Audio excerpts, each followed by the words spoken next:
we will take it now from all the great evidence and facts to maybe some more methodological questions about the European Union policy making.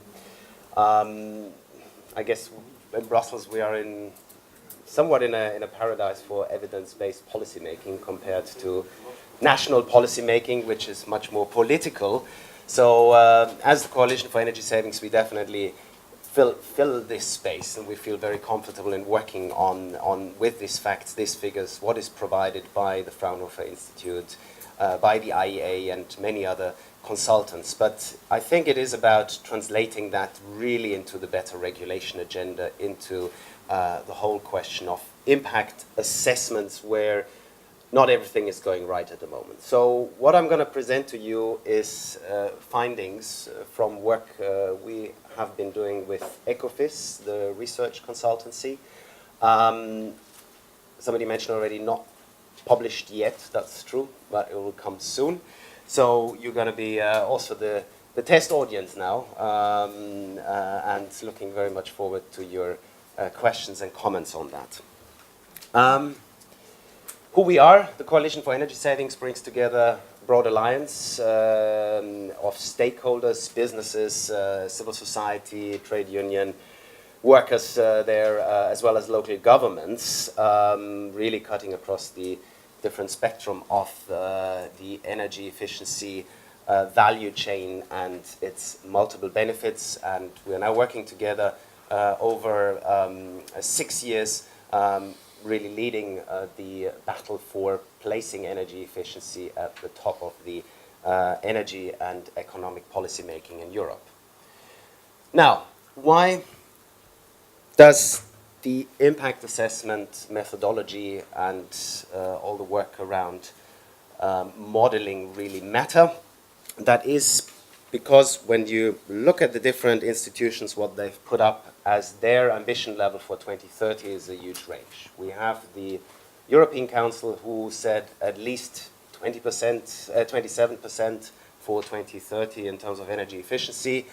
The Commission said at least 30, and the Parliament said, well, it should be 40. And everybody says we've got the best ambition level, cost-effective, optimal, and I think we need to really explore how this can happen, how such diverse, wide range of ambition levels is out there, and everybody claims they have got the cost optimal, effective, whatever result here. The difference between 27 and 40 is huge. It's about an ambition level, considering that in terms of MTUEs, million tons of oil equivalents, in 2030 of 250 million tons of oil equivalent savings here, which between 27 and 40%. That's the energy consumption of France, primary energy consumption. That's worth around 500 billion euro investment. So it's a huge difference in ambition we are looking at. Also, in terms of policy making, the signal is very different. 27% is more than probably the business as usual projections, but not much more. It's not doubling. It's not anywhere close to the projections and scenarios we have seen in the presentations before. It's sort of marginal changes, stepping up maybe some policies here and there, but nothing fundamental. While a 40% efficiency target for 2030, that sends a very strong signal. That's about, yes, I'm motivated. I have to get really my hands dirty now into energy efficiency on the ground, in mobilizing the investors, the actors, changing market designs, taking down barriers. That's really about doubling or even more the energy efficiency improvements. So that's what we have to keep in mind. That's where we are coming from. And looking into what happened in 2014 with the European Commission impact assessment for the 2030 energy efficiency targets, we find that it's actually a least cost analysis. What are the costs of reaching a 40% greenhouse gas target? It's the cap. We don't want to go beyond that, so the efficiency policies should just sit in there.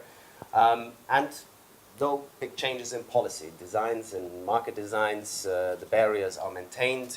And so it's a least cost analysis given a given climate target with given climate policy instruments, particularly the ETS.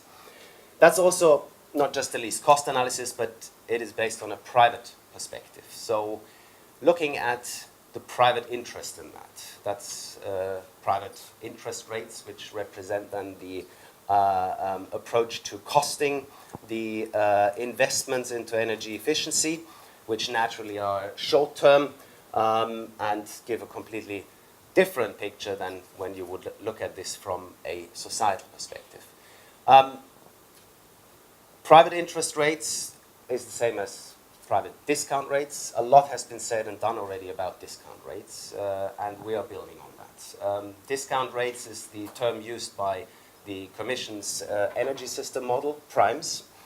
It's actually misleading. It's not a discount rate, because discounting you do when you calculate net present values. It's actually an interest rate you use when spreading your initial energy efficiency investment over a certain time period and calculate your average annual costs. So the term we should use is actually interest rate, and I think it's much clearer than what we are talking about.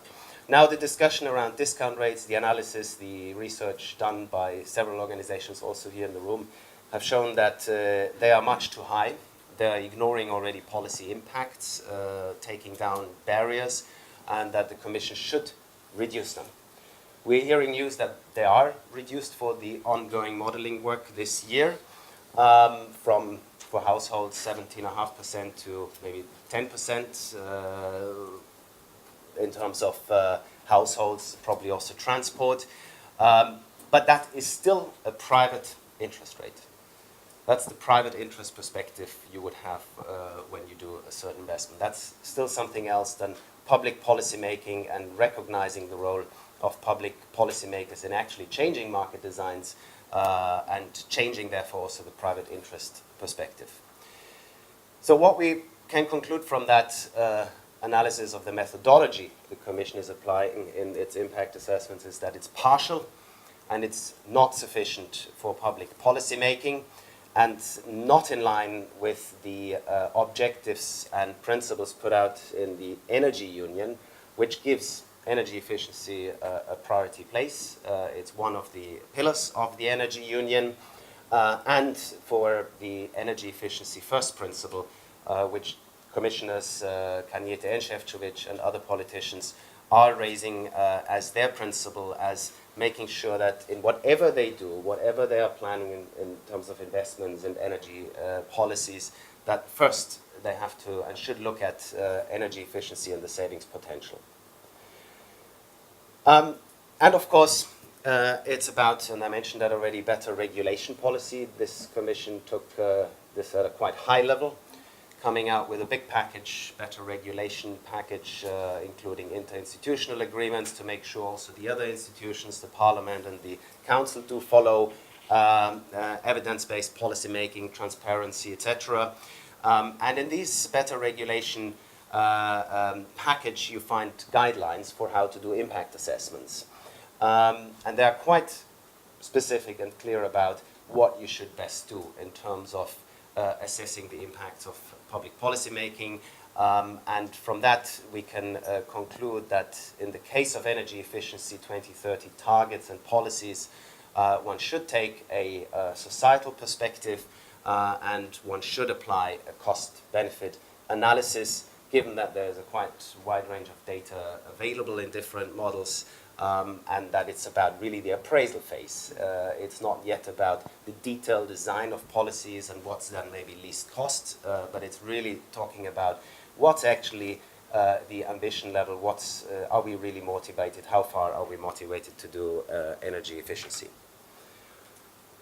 Right, so with the study, that's the background. With the study then with Ecofis, we are trying to move towards such a cost-benefit analysis. I have to say this is very limited and based on the data the European Commission is using for its impact assessment then in 2014.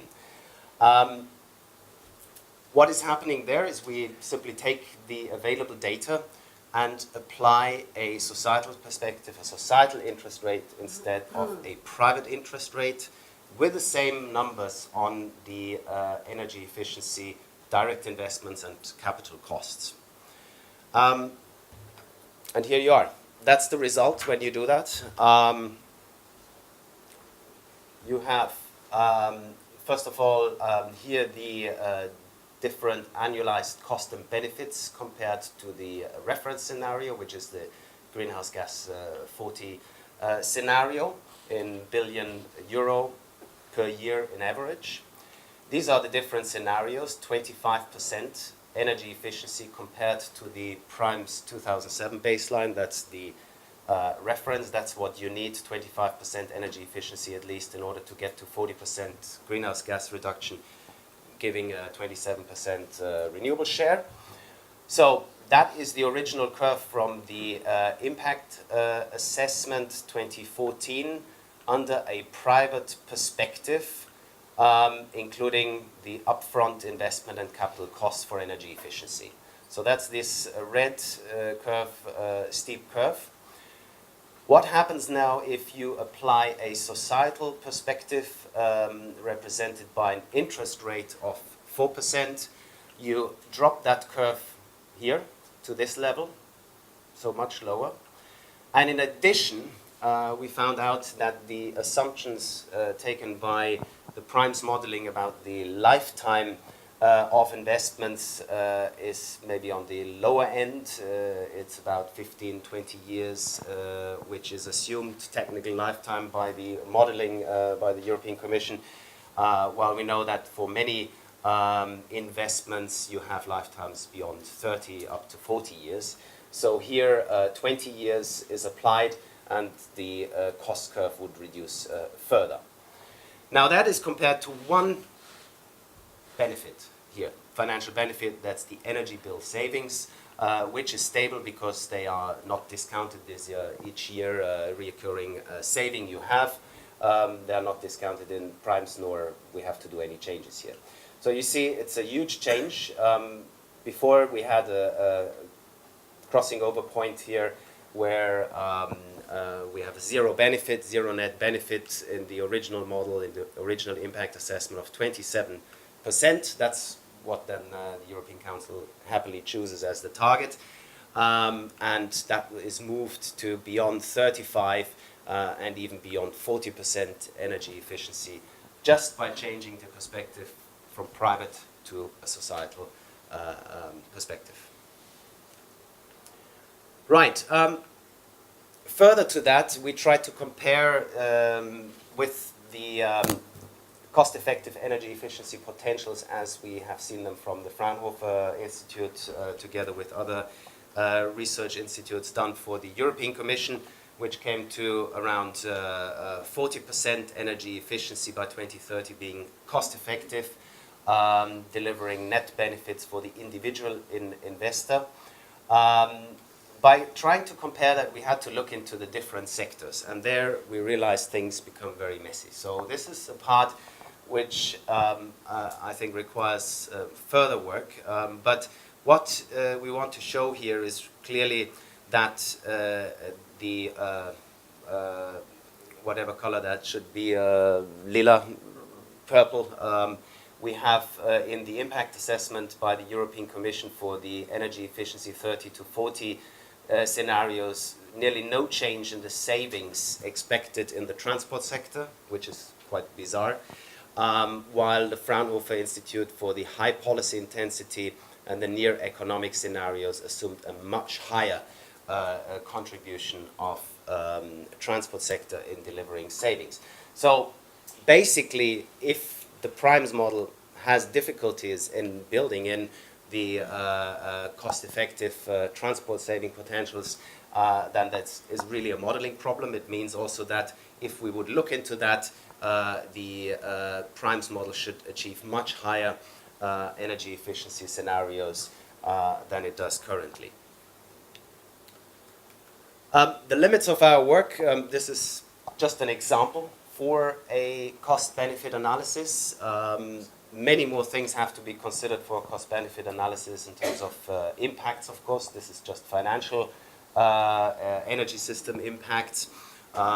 Impacts which have to come in here concern regulatory activities, of course, multiple benefits, and just we provide a little example of the many benefits which have already been quantified by different studies from job maintenance and creation, GDP impacts, gas imports, air pollution, health, where studies have provided numbers and would be a starting point to include those in the cost-benefit analysis. And of course, the limitation I mentioned, just working with the current primes model seems to be underestimating certain sectors' potential and therefore not providing a sufficiently ambitious outcome compared to bottom-up models like the Fraunhofer model would give us. Right, so these are the findings, which I think could play an important role in the ongoing work assessing the impacts of different energy efficiency ambitions and scenarios right now developed and being the fundamental input to all other policy proposals this year, be it the effort sharing decision, be it the renewables directive after 2020, and of course the energy efficiency directive itself, which is expected to be presented after the summer together with the energy performance and buildings directive. Probably we are a bit late with pointing out these difficulties. The Commission is quite advanced in its work. I think what we should expect is that efforts are made to provide this alternative picture alongside the impact assessment work. This is about opening up a space for policy making, allowing with a cost-benefit analysis to make energy efficiency an policy and objective on its own merit, and actually providing the space for whatever then you have in terms of a climate and climate ambition discussion following. Obviously, working with a constraint of a 40% greenhouse gas as a modeling cap, that whatever energy efficiency you do, you must not go beyond that for political reasons, is not attainable. That is definitely the worst which could happen for energy efficiency. I would fail to give it the priority role and to recognize that principle of putting energy efficiency first. Thank you. We have time for a few questions, and there was one microphone down there. So, thank you for your presentation, Stefan. I'm Michiel Heckenberg from ECN Energy Research Center of the Netherlands, and I highly applaud the effort to put a societal perspective on cost-benefit analysis in such studies. But I'm wondering, or at least a bit concerned, that you seem to do this for the investment side, but not for the benefit side. And could you say something about that? So there are further limitations, I said, in this work. First of all, we would need to consider that in these investment capital costs as well as energy bill savings, you still have the impact of taxation in there, VAT and other things, which in a societal perspective you should take out. These data are not available within primes nor other studies, so the understanding is the direction is similar. If you take VAT out here, you drop that curve, but if you take VAT out of the direct energy efficiency investments, you reduce that curve as well. So to be seen where the landing point would be, this requires changing the data set. Number one. Number two, on the energy bill savings, where you noted that this curve would also eventually change. This is not the case because primes simply provides average annual costs and benefits. And since the energy bill savings are per definition annual, because they they're not like an upfront investment which you have to then spread over a certain time using an interest rate. The energy bill savings occur as you go, so there's no need to change those. Especially because energy taxes in some countries can be quite significant. Also, it's not only VAT that drops both lines, but energy taxes only drop the benefit.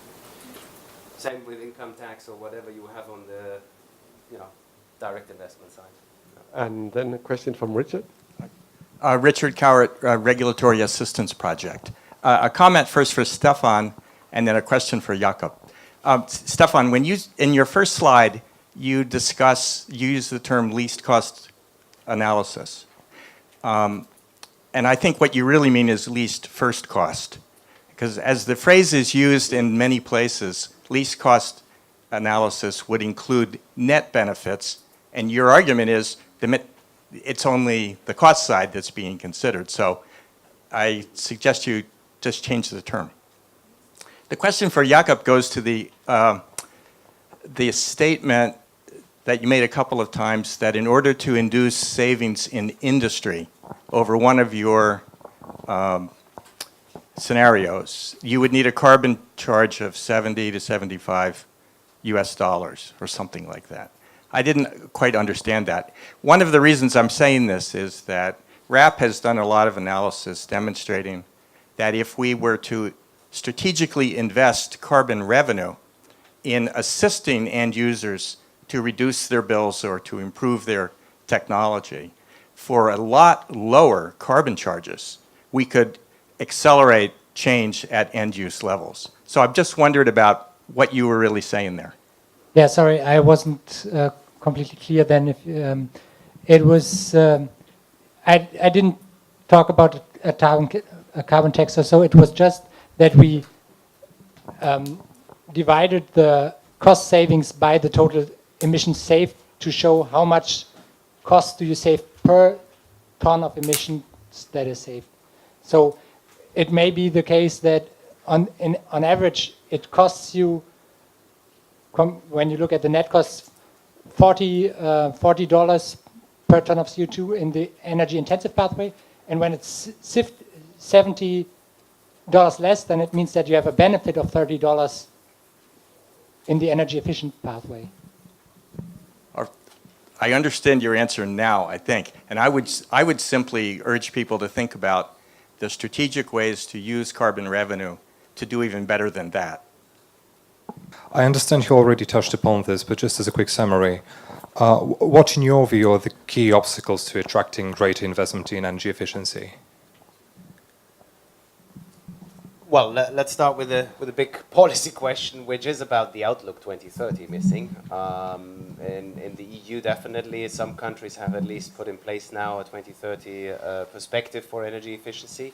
So when we, for example, looked into the Energy Efficiency Directive implementation, Article 7 in particular, which has this unfortunate sunset in 2020, then it's clear that in terms of public policy making, support schemes put in place, efforts to take down barriers, market barriers, that this 2020 sunset is sort of limiting what policymakers are doing in order to changing the environment, and then of course the investor's perspective. So maybe that's the key, I would say.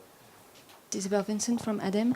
One question to Jakob. You choose the metrics for comparing the two scenarios, being the difference in investment and O&M costs for the energy sectors.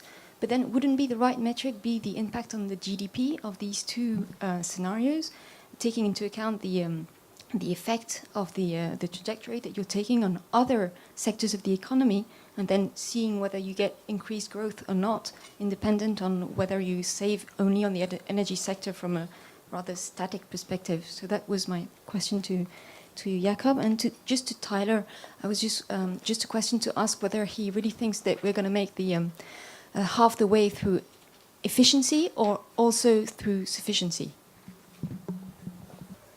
First of all, we calculated also the savings compared to the GDP. I just didn't show them, but you can find them in the report. And a second point is that we looked at different developments of GDP, and compared both pathways, but we saw that the results don't depend a lot on that, because both pathways profit from a higher growth of GDP or the other way around. But what we not did is, and what would be out of the scope of the study is to look at the impact on the scale of the full economy. The macroeconomic impact. Hmm? The macroeconomic impact. Yeah, the macroeconomic impact of this energy intensity studies, because this would require a much more detailed or a very different model, actually, so a macroscopic model. Yeah, this might be something. I think too that it's interesting, but yeah, it was out of the scope of the study.